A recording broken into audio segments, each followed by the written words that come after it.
Hey y'all, welcome back to my channel. It's your girl Monet here, and today y'all we are going to be having a little chit chat. We're going to be having one of our talks, and this is for my ladies out there, and it is talking about red flags that you want to look for before being married. Okay, so and that's not to say that women don't have red flags that they show to men, but I know this is just from my perspective, what I've experienced, and a lot of other women who've experienced this. So I can only speak from my perspective. Definitely ladies have red flags too, but today we're going to be addressing red flags that you want to look out for if you are engaged, maybe you're thinking about marriage, or you're in a relationship and y'all are thinking about getting married. I know I've had some relationships definitely that had red flags and I ignored them, and it went south because I ignored the red flags. You definitely want to look out for these types of patterns, these behaviors, and these little revelations you may get when watching a person or being with a person. So the first red flag that I want to talk about is if he is not a good communicator, or if he shuts down very easily. Now, I know that men and women communicate in different ways. Everybody communicates in different ways, and sometimes when men tend to get stressed, I know a lot of women say, including myself, that men kind of do the opposite of what we do. How we express and let out, men may shut down. So I'm not talking about somebody who has to go to their corner for a minute or will come back and talk later. I'm talking about somebody who completely shuts down when you try to talk about your feelings or emotions, or when you try to talk or address a problem that has been bothering you or something that's been going on, and they just kind of like don't want to talk about it. They avoid it. They sweep it under the rug. That's a huge and major red flag.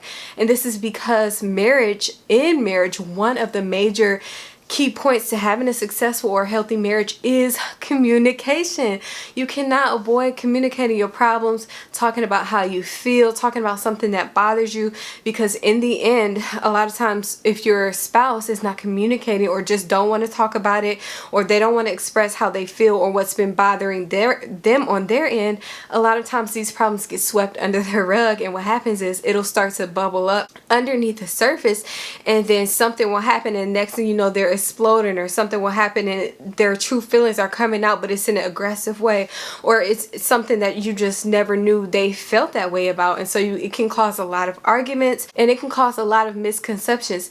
Maybe they're feeling some kind of way, but they're not talking about it, or maybe you're just assuming that they feel some kind of way, maybe that they're angry, maybe you're just assuming how they feel because they don't talk about it, and it can create miscommunications and misconceptions on both parties. So definitely, if you have a guy that's not a communicator, shuts down, gets angry, gets silent, bottles up, that's something that you guys definitely need to have a conversation about. So number 2 is important because this is one of the main reasons why couples get divorced. It's just one of the reasons, but it's over finances. If he is not financially stable or financially responsible, then this is a huge major red flag. So what I mean by that is, does he have to be a millionaire? No. Does he have to have, every single thing perfect? No. We're in the age where we're building our credit, we're working on our finances, and we're working on, investments and everything like that. What I mean by that, being responsible, is if you see him blowing copious amounts of money, if you see him blowing huge amounts of money, being irresponsible, always going shopping, or always just being frivolous with money, maybe like betting on things, or maybe like just always buying the latest pair of shoes, always buying things, and you notice that, okay, there's no savings, there's no investments, there is no rainy day fund, there is no anything fruitful about the way he manages his finance, then that's a huge red flag. When you guys become one, if he is to be the sole provider, or let's say he's not the sole provider, let's say it's both of you being the provider, if you guys are both in a season where you're both working, then that's going to be an issue. If you guys are both saving together, maybe you're both both putting your finances together for a house or a car or something that you guys are working on together, or you're just building credit or whatever you're trying to do, and you guys are combining or conjoining finances when you're married, that can cause a huge issue between you two if you have one idea on how to, manage the finance, and if he is not on the same page, if he's not saving, if he's just doing his own thing with the money or with his money, then that's a huge red flag. You guys are supposed to be building, working together on this, and you don't want to be the only one being financially responsible, because then that kind of places a burden on you or the spouse who is trying to save, who is trying to be led by God, who is trying to be fruitful with what they have. It can be very, very hard if you have a partner that's doing the opposite or just blowing money. So that's definitely something to talk about. If you notice that his patterns with finances are not that good, that's a red flag that you do want to look out for, and maybe even have a discussion about before you take the next step to get married and to become one and have your finances become one too. So number 3 is I want to say it's a preference, but for some women they don't mind, but this can be a deal breaker for some. Hygiene, cleaning habits, and how he may keep up his car, his home, and everything like that. But if you don't mind, if this is not a huge issue for you, then skip this one. But I mark this a red flag, and so a lot of women that I talked to and know personally did find this as a red flag before they got married, because if you have a way of keeping your house, if you are kind of like more cleanlier, like to keep things organized, having a messy or nasty spouse can be a huge conflict in interest, and it can cause a lot of fights and even lead to separation for those of you who cannot stand messes. So a red flag would be like just monitoring or watching when you guys go out. How's his car? Is his bills and documents and everything, does he keep that in one place? Is it organized? Is his house organized, or is it nasty? Is everything messy? And like I said, some women don't mind. They don't mind because they're natural cleaners.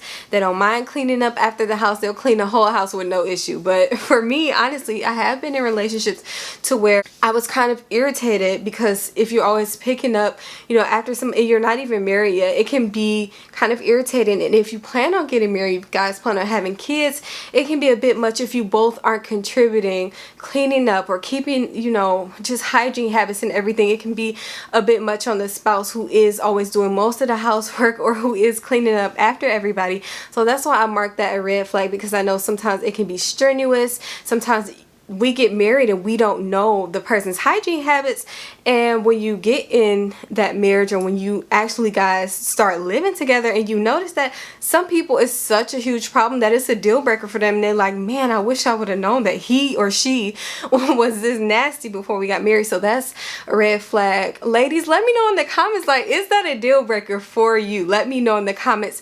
If you're subscribed, if you're not subscribed, just let me know, because I'm curious to find out what y'all think about that. For me, honestly, because I like to be a little bit cleaner, it is a deal breaker for me. Let me know in the comments if y'all have had hygiene or cleaning as a deal breaker for you, or what are some deal breakers that you personally think that you just could not do. That one I wouldn't suggest like leaving over, or that's not something that can't be fixed. Just have a conversation about it. That way he knows your expectations. You guys both have expectations set on how you want to keep your house, how you expect things to be cleaned, or shared responsibility as far as housework. Make sure you have that conversation before you get married, child, because you don't want to just get in there and then this is all like boom, like a bomb. So talk about that. It can definitely be worked on. So this one is definitely a deal breaker.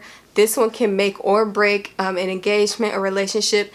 If he is struggling with lust, if he's just struggling with, checking out other women when you guys go out, if he's struggling with setting boundaries with women, that is a huge major red flag that you do not want to look over. Sometimes some women, we sweep it under the rug. We think that it's not a big deal. We think, oh, that'll stop when we get married because we became one and he's dedicated to me now. Like, no, lust does not go away. If he is struggling in this area, tell him that you notice it. Tell him that it bothers you. Tell whatever you guys need to have a conversation about.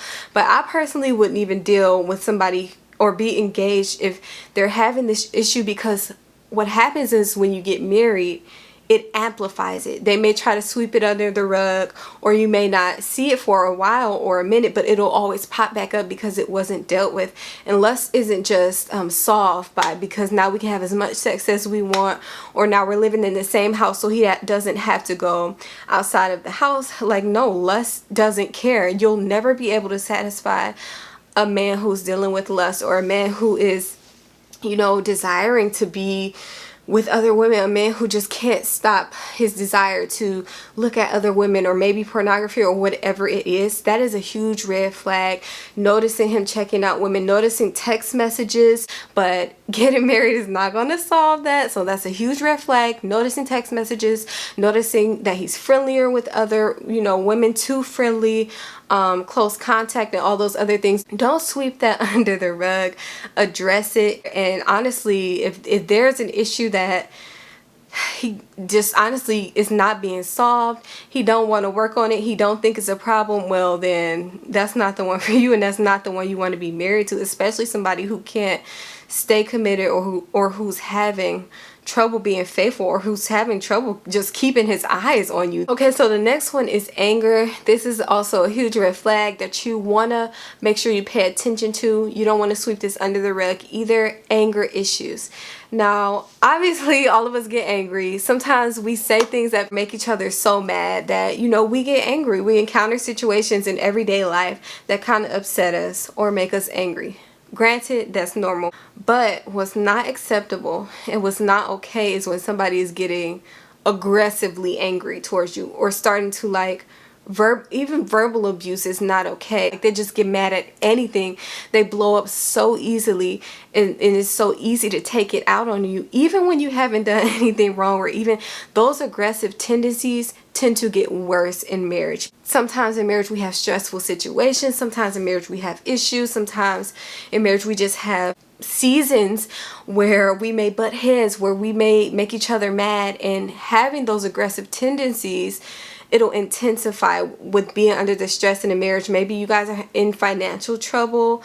Maybe you guys are in relational trouble, like you guys are having a hard time just period in life. And so being under that stress can bring out more and more of these aggressive tendencies, which almost always tend to turn from verbal to physical abuse. You notice things like him, you know, always being mad at you, always snapping at you for the smallest things, or he, you know, maybe he's not abusing you or hitting you, but maybe he's grabbing you, or maybe he's getting in your face, or maybe he's like yelling at you from the top of his lungs or cussing you out. That is not okay. He needs to get help, or there is no future in marriage. There is no love in that. There is no love in abuse. So if he is angry all the time, has anger issues, verbally abuses you, and, you know, maybe he's not physically abusive yet, it can turn into that once you guys get married. And so you don't want to be entrapped or entangled in that. So this one is a good one. This one is if you notice signs that he's not consistent with anything. He doesn't complete a lot of things. He's very inconsistent when finishing things. He gives up easily on things. He never finishes anything. Maybe he gives up easily on his dreams or things he wants to go for. Maybe he's inconsistent with projects or deadlines or due dates. That is very, very detrimental. You guys will have bills due. Maybe you guys will have appointments, and you'll have these things that, you know, you need to complete. And sometimes, you know, it'll interfere with even the way he's consistent with you guys putting forth effort in marriage. When someone is inconsistent with most things in their lives, it trickles down to almost literally every area. If it doesn't hit every area, the way he treats you will be inconsistent. His effort in marriage, the effort he puts forth to work on things, the effort he puts forth to be fruitful with marriage, it will all be inconsistent. And even his walk with God will probably be inconsistent because he's not used to being rooted. He's not used to being grounded, having deadlines, completing these things. So it'll form a bad pattern or bad habits of just not completing nothing or not being motivated. It can create frustration on your end, frustration on, you know, when are we going to get this done? We've been saying this for a long time. Or sometimes he acts like he loves me. Sometimes he just acts like he doesn't care about the marriage. You want him to be consistent and show you that he's a hard worker, that he's dedicated not only to you, but he's dedicated to his work. He's dedicated to God. He's dedicated to these things, and it shows you he's motivated and he's willing to stick it out even when times get tough, that he's very consistent. So next one is somebody that is a liar, pants on fire, or just always being sneaky, like never telling the truth. If you keep hearing lies or only telling half truths, being very secretive and sneaky, then that's a huge major red flag. Don't let that go. If you notice, like even just the smallest of things, like say, hey, where did you go for lunch today? And you find a receipt in the car, he went somewhere else. That's a huge major red flag, because marriage, one of the foundational principles of marriage is trust. If I cannot trust you, or if you cannot trust the person you're with, then there is literally no future there. There is nothing there for you, for the marriage to be fruitful, because there shows that there's something that this person is trying to keep from you. There's something that he's hiding from you that he does not want you to know. So definitely, if you keep getting lies, if you keep getting these pass around statements or half truths, then that's a conversation that you guys need to have. I want to recommend that you stay with somebody that's lying to you, because if you love someone enough, if you want something to work, you have to be honest with that person, because you'll get into the marriage and you'll get into the relationship and you'll be thinking that this person is a totally different person, because everything they have told you up until this point has been a lie.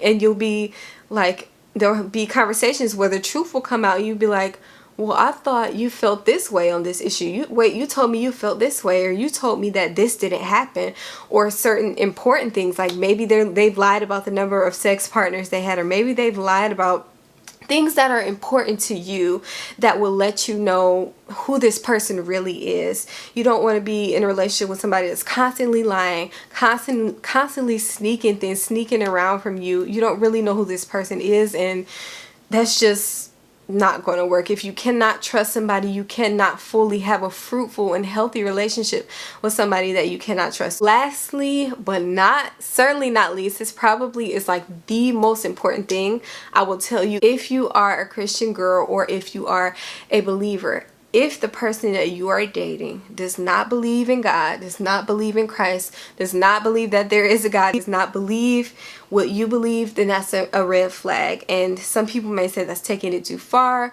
Some people may disagree, but I have personally experienced, and a lot of women who are believers that I hear say this, that they regret getting into a relationship with someone that was not a believer. Is it impossible to, for them to come to Christ? No, it's not impossible, but it will be extremely hard. And it's very rare that if a person doesn't believe before you get married, that they'll all of a sudden change all of their values and beliefs because you guys got married. That's just the truth. That's the reality of it. That's the facts, that you can't change a person when you guys get married. The only way they'll change, or the only person that can change their heart and their beliefs, is God himself. You cannot change him. What he believes is what he believes. Like I said, it's rare. It happens to where, someone can come to Christ in their marriage. I definitely believe it, but you'll definitely have a harder time with getting them into Christ, or getting them to follow Christ, or even just getting them to go to church will be a huge draining thing. And a lot of times women overlook this thing. They think it's small. They think it doesn't matter, or once we get married and I introduce him to Christ, or he'll just come to church with me and I can kind of get him to believe in God. Like, no, you cannot change him. And this is a huge issue, because faith is at our core. As believers, as Christian women, as Christian girls, faith is at our core. Literally, Christ is at our core. Jesus is at our core. And so everything we do radiates from our faith, radiates from our belief in God.